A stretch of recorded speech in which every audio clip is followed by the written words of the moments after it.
Hey everyone, today's topic of discussion is vacuoles. So vacuoles क्या होते हैं? देखिए, जो वैक्यूल्स होते हैं वो मेम्ब्रेन बाउंड ऑर्गेनेलीज होते हैं और वैक्यूल्स के अंदर सिंगल मेम्ब्रेन प्रेजेंट होती है। देखिए, जब हमने न्यूक्लियस पढ़ा था तो हमने देखा था कि न्यूक्लियस के अंदर 2 मेम्ब्रेन प्रेजेंट थी और कलेक्टिवली इनको हम न्यूक्लियर एनवेलप बोल रहे थे। लेकिन जो वैक्यूल्स होते हैं उनके अंदर सिंगल मेम्ब्रेन प्रेजेंट होती है। सो वैक्यूल्स क्या होते हैं? मेम्ब्रेन बाउंड ऑर्गेनेलीज होते हैं। दूसरा, जो वैक्यूल्स होते हैं वो लार्ज वेसाइकल्स होती हैं जो मेनली एंडोप्लाज्मिक रेटिकुलम और गोल्जी अपरेटस से ड्राइव होती हैं। देखिए, हमने जब लास्ट सेशंस पढ़े थे, अगर आपने वो सेशन देखे होंगे तो आपको याद होगा कि जब हमने एंडोप्लाज्मिक रेटिकुलम और गोल्जी अपरेटस पढ़ा था तो हमने देखा था कि कैसे प्रोटीन और लिपिड वैक्यूल्स की फॉर्म में या वेसाइकल्स की फॉर्म में एंडोप्लाज्मिक रेटिकुलम से निकलकर गोल्जी अपरेटस के पास जाता है और वहाँ पर उसकी मैन्युफैक्चरिंग होती है और फिर से गोल्जी अपरेटस उनको वेसाइकल्स में कन्वर्ट करके सेल को देता है। जो वैक्यूल्स होते हैं वो स्टोरेज सैक की तरह काम करते हैं। मीन्स वो अपने अंदर कुछ स्टोर करके रखते हैं। तो वो कंटेंट सॉलिड भी हो सकता है और लिक्विड भी हो सकता है। मीन्स वैक्यूल सॉलिड या लिक्विड कंटेंट को अपने अंदर स्टोर करके रखते हैं। आप इस डायग्राम के अंदर वैक्यूल को देख पा रहे हैं। इस डायग्राम के अंदर हमें एक ब्लू कलर का बड़ा सा वैक्यूल नज़र आ रहा होगा। सो इसमें सेल सेप प्रेजेंट होता है, टोनोप्लास्ट प्रेजेंट होता है। इसके बारे में हम आगे अच्छे से पढ़ेंगे।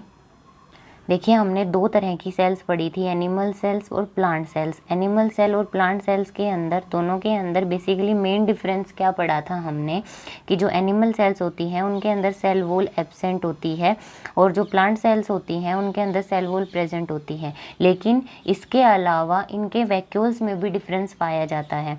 तो देखिए, जो एनिमल सेल के वैक्यूल्स होते हैं वो क्या होते हैं? स्मॉल होते हैं, मीन्स छोटे होते हैं, टेम्परेरी होते हैं, मतलब जब उनकी ज़रूरत होती है तब आते हैं और जब ज़रूरत नहीं होती तब वो चले जाते हैं।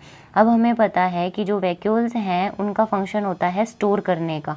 सो जो एनिमल्स के जो वैक्यूल्स होते हैं उनके अंदर ग्लूकोज, ग्लाइकोजन, प्रोटीन स्टोर होता है। मतलब वो चीज़ें जो एनिमल सेल यूज़ करती है वैक्यूल्स के अंदर वो चीज़ें स्टोर होती हैं। जो प्लांट सेल वैक्यूल्स होते हैं वो लार्ज होते हैं, मीन्स बड़े होते हैं, डिस्टिंक्ट होते हैं, मतलब क्लियरली विजिबल होते हैं, परमानेंट होते हैं। मतलब एक बार अगर प्लांट सेल के अंदर वैक्यूल डेवलप हो गया तो वो कहीं नहीं जाता, वो प्लांट सेल के अंदर ही रहता है। जो प्लांट सेल वैक्यूल्स हैं उनमें टोनोप्लास्ट प्रेजेंट होता है और सेल सेप भी प्रेजेंट होता है। अब ये दोनों चीज़ें क्या होती हैं? आप ये एक प्लांट सेल का डायग्राम देख पा रहे हैं। इसमें आपको ब्लू कलर का एक वैक्यूल नज़र आ रहा होगा। जब हम इसकी आउटर मेम्ब्रेन को देखते हैं तो उसको टोनोप्लास्ट बोला जाता है और जो ये टोनोप्लास्ट टर्म थी ये डी वेरीज ने 1885 में दी थी। सो टोनोप्लास्ट प्लांट सेल्स के जो वैक्यूल्स होते हैं उनकी आउटर मेम्ब्रेन होती है। टोनोप्लास्ट के बारे में ये स्पेशल चीज़ है कि ये सिर्फ प्लांट सेल्स के सेंट्रल वैक्यूल्स में ही पाई जाती है, ये एनिमल सेल में नहीं पाई जाती। और जो सेल सेप है वो वैक्यूल्स के अंदर का जो मटेरियल भरा होता है उसको सेल सेप कहते हैं। अब जो सेल सेप है उसके मटेरियल में क्या क्या होता है? इसके मटेरियल में वो चीज़ें होती हैं जो प्लांट सेल यूज़ करती हैं।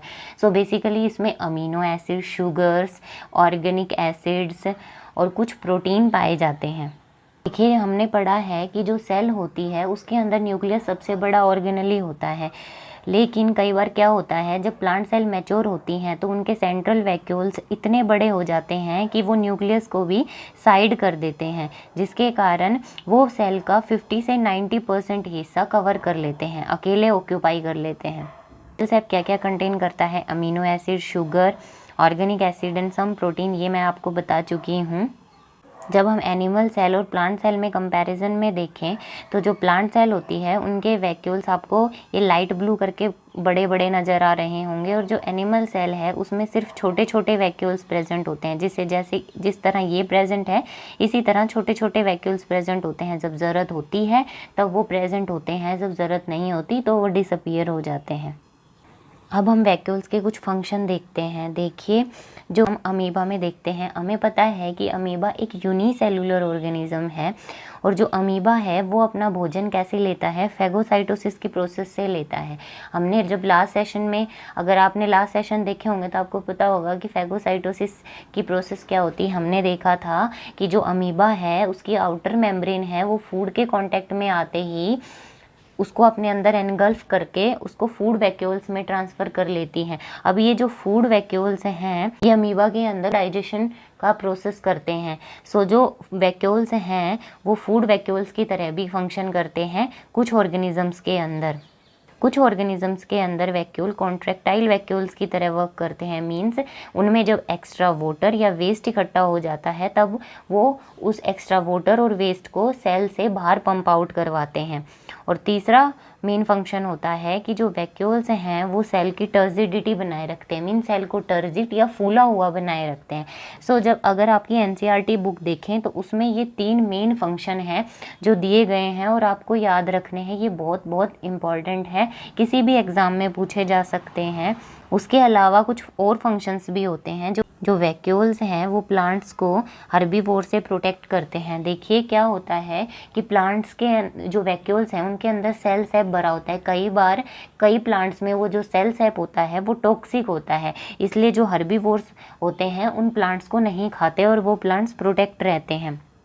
अब कुछ प्लांट्स के अंदर जो वैक्यूल्स होते हैं उनमें पिगमेंट प्रेजेंट होते हैं। बेसिकली रेड ब्लू कलर के पिगमेंट्स होते हैं पेटल के अंदर। वो क्या करते हैं, दूसरे इंसेक्ट्स को या दूसरे ऑर्गेनिजम्स को अपने अंदर अट्रैक्ट करते हैं, जिससे पोलिनेशन की प्रोसेस होती है। पोलिनेशन के बारे में भी हम आगे आने वाले सेशंस में अच्छे से पढ़ेंगे। तो आशा करती हूँ आप सभी लोगों को ये सेशन पसंद आया होगा। अगर आप लोगों को ये सेशन थोड़ा भी पसंद आया है तो प्लीज़ मेरे चैनल को लाइक करें, शेयर करें, सब्सक्राइब करें। यार प्लीज़ आपके एक लाइक और कमेंट से मुझे बहुत बहुत ज़्यादा मोटिवेशन मिलती है। So please keep supporting. Thanks for watching. Bye bye.